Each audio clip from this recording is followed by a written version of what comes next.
उत्तर प्रदेश के मेरठ जिले के सरधना थाना क्षेत्र के कपसाड़ गांव में हुई दलित महिला की हत्या का मामला अब सनसनीखेज मोड़ ले चुका है।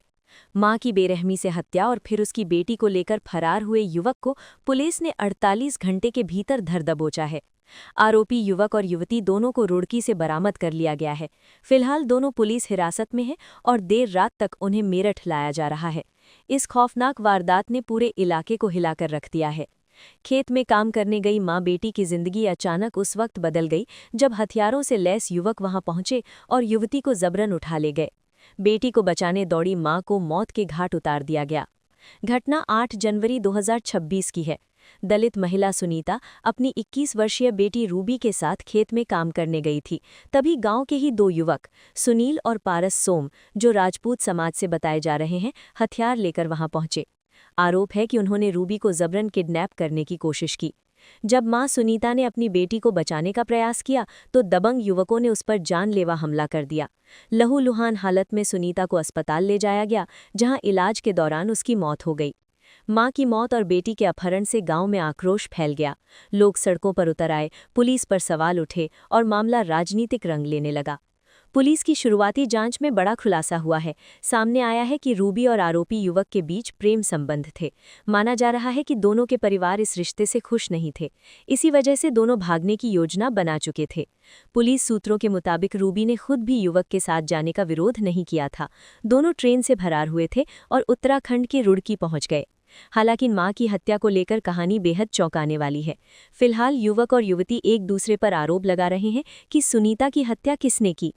मेरठ पुलिस ने इस केस को गंभीरता से लेते हुए 10 विशेष टीमों का गठन किया। सीसीटीवी फुटेज, मोबाइल लोकेशन और मुखबिर तंत्र की मदद से पुलिस ने दोनों को रुड़की से बरामद कर लिया। पुलिस अधिकारियों का कहना है कि आरोपी युवक और युवती अब पूरी तरह पुलिस हिरासत में हैं। उन्हें गंगनहर चौकी लाया गया, जहां से मेरठ पुलिस की टीम उन्हें लेने रवाना हुई।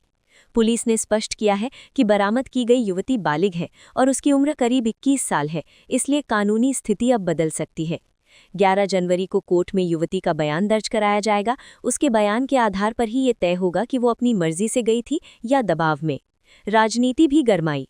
घटना के बाद दलित महिला की हत्या को लेकर सियासत तेज हो गई। विपक्षी दलों ने कानून व्यवस्था पर सवाल उठाए। कुछ नेताओं ने इसे जातिगत हिंसा से जोड़ने की कोशिश की, जबकि पुलिस ने साफ किया है कि फिलहाल जांच में जातिवाद या दलित उत्पीड़न का कोई ठोस सबूत सामने नहीं आया है। पुलिस का कहना है कि मामला मुख्य रूप से प्रेम प्रसंग और पारिवारिक विरोध से जुड़ा हुआ लगता है। सबसे बड़ा सवाल ये है कि एक मां ने अपनी बेटी के लिए जान दे दी, लेकिन बेटी अब तक इस पूरे मामले पर चुप है। क्या मां की हत्या महज एक हादसा थी? क्या ये पहले से रची गई साजिश थी, या फिर प्रेम में अंधे हो चुके दो लोगों ने सारी हदें पार कर दी? इन सवालों के जवाब अब कोर्ट और पुलिस जांच में सामने आएंगे। सुनीता की मौत के बाद उसके परिवार में कोहराम मचा हुआ है। गांव में दहशत का माहौल है। लोग सवाल कर रहे हैं कि अगर समय रहते पुलिस सख्त कार्रवाई करती तो शायद एक मां की जान बच सकती थी। अब सबकी नजरें 11 जनवरी को कोर्ट में होने वाले बयान पर टिकी हैं। युवती क्या सच बताएगी? आरोपी युवक पर हत्या का केस साबित होगा या नहीं?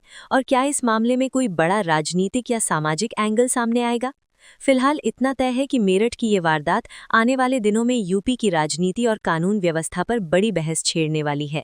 यहाँ जी ठाकुर गांव में यहाँ पर छोटे जातियों पर अत्याचार होता है जी, बहुत ही ज्यादा तरीके से। छोटे जातियों की आवाज नहीं सुनी जाती, चाहे केस बड़ा हो, कितना भी बड़ा हो। यहाँ पे जी मेरी मम्मी रोज की तरह जंगल जाती थी। एक ही रास्ता जाना पड़ता, जंगल तो एक ही रास्ता है जाने का। वहाँ पे जी पारस सोम ने मेरी मम्मी की हत्या कर दी फलसा मार के जी। मेरी बहन के कान में पिस्टल लगा के किडनैप करके ले गया है। ज्यादा से ज्यादा गुजारिश योगी जी से ये है जी, अब उनका बुलडोजर कहाँ गया जी? अब योगी जी बुलडोजर लेकर आओ, हमें इंसाफ दिलवाओ यहाँ से। यहाँ गरीबों की सरकार है ही नहीं बिल्कुल। यहाँ पे कुछ लोग कोई भी कुछ नहीं कर रहा। प्रशासन हमें सूचना दे रखा है उन्होंने 48 घंटे का, अभी तक कुछ नहीं हो पा रहा। मामला कुछ नहीं था जी, ऐसा हमारा कोई किसी मैटर नहीं था जी। जो भी काम हुआ अचानक से हुआ है जी।